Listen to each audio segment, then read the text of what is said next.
Assalamualaikum warahmatullahi wabarakatuh. Kami dari kelompok 5 Konseling Keluarga dan Perkawinan akan membahas mengenai Polycystic Ovary Syndrome atau PCOS.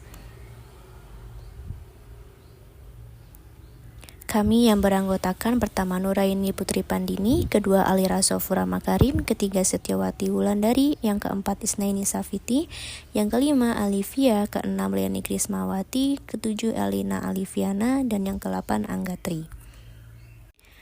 Polycystic Ovary Syndrome atau PCOS merupakan gangguan endokrin yang ditandai dengan menstruasi yang tidak teratur, hiperandrogenisme, dan polikistik ovarium.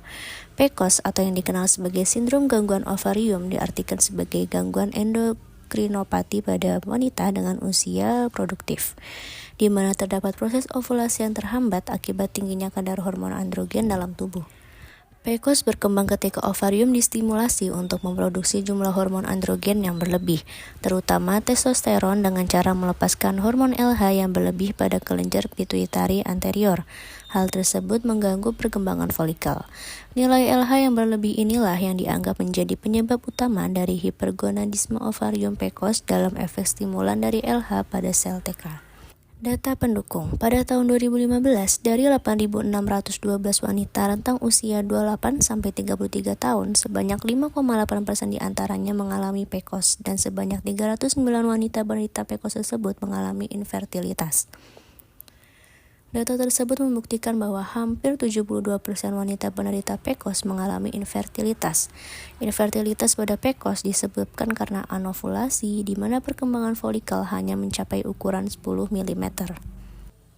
Berikut gejala-gejala PCOS. Yang pertama, siklus menstruasi tidak teratur. Kedua, pertumbuhan rambut berlebih pada wajah, dagu, bawah hidung yang disebut dengan hirsutisme.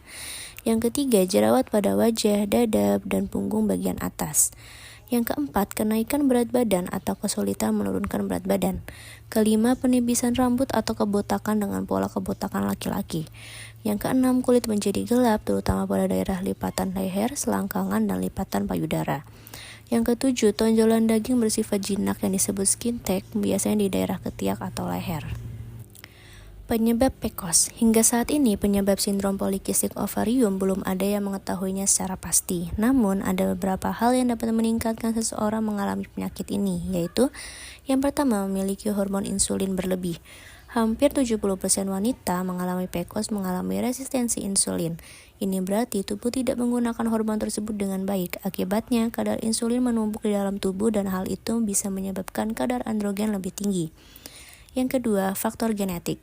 PCOS adalah penyakit yang juga bisa menurun dalam keluarga. Jadi, bila seseorang memiliki ibu atau saudara perempuan yang mengidap sindrom ini, ia pun bisa mengalaminya. Yang ketiga, gangguan keseimbangan hormon. Gangguan keseimbangan hormon dapat menyebabkan seorang wanita mengalami PCOS. Ketidakseimbangan hormon termasuk peningkatan kadar testosteron, peningkatan kadar hormon luteinizing, rendahnya globulin pengikat hormon seks, peningkatan kadar prolaktin. Pengobatan PCOS. Pengobatan PCOS biasanya diawali dengan perubahan gaya hidup yang meliputi penurunan berat badan melalui pola diet rendah kalori dan rutin berolahraga, mengingat rata-rata pasien PCOS menderita obesitas. Penurunan berat badan sebanyak 5-10% saja sudah bisa membuat siklus haid menjadi lebih teratur, menurunkan kadar insulin, dan gejala lainnya. Alhasil, kesuburan akan membaik dan risiko komplikasi pun dapat dikurangi. Pendekatan farmakologi. Selain itu, dokter juga biasanya dapat memberikan kombinasi pil KB dengan obat lain untuk mengontrol siklus menstruasi. Hormon estrogen dan progesteron dalam pil KB dapat menekan produksi hormon androgen dalam tubuh. Dokter juga dapat merekomendasikan konsumsi hormon progesteron saja selama 10-14 hari selama 1-2 bulan. Penggunaan hormon ini dapat mengatur siklus haid yang terganggu. Selain pil KB, dokter dapat memberikan obat spironolakton untuk mengurangi gejala hirsutisme akibat hormon androgen yang berlebih. Spironolakton dapat menangkal efek androgen pada kulit, yaitu tumbuhnya rambut yang lebat dan jerawat yang parah. Yang selanjutnya ada pengobatan medis khusus. Selain beberapa metode pengobatan di atas, dokter dapat menganjurkan pasien untuk melakukan elektrolisis untuk menghilangkan rambut di tubuh. Dengan aliran listrik rendah, elektrolisis bisa menghancurkan folikel rambut dalam beberapa kali terapi. Lalu ada pengobatan alternatif seperti akupuntur, yaitu merupakan pengobatan alternatif paling umum dan terbukti dapat mengatur siklus menstruasi pasien PCOS, menurunkan berat badan, memperbaiki suasana hati, dan mengurangi nyeri kepala. Yang selanjutnya adalah pencegahan PCOS. PCOS sulit dicegah, tetapi dengan menjaga berat badan yang ideal, gejala dan risiko komplikasinya dapat dikurangi. Berikut adalah cara yang dapat dilakukan untuk menjaga berat badan yang ideal. Yang pertama, batasi konsumsi makanan manis. Yang kedua, perbanyak konsumsi serat dan olahraga secara teratur. Selain dengan menjaga berat badan, adanya gejala PCOS juga dapat dilakukan dengan cara konsultasi medis secara teratur, hindari merokok dan konsumsi alkohol, dan menjaga kesehatan mental. Baik teman-teman, itu tadi adalah presentasi mengenai PCOS. Kami ucapkan terima kasih dan semoga bermanfaat. Bye-bye. PCOS and your mental health. Living with PCOS can be stressful both physically and mentally.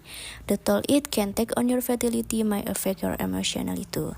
People with PCOS are more likely to be diagnosed with anxiety and depression than people without the diagnosis. Prioritize your mental health first.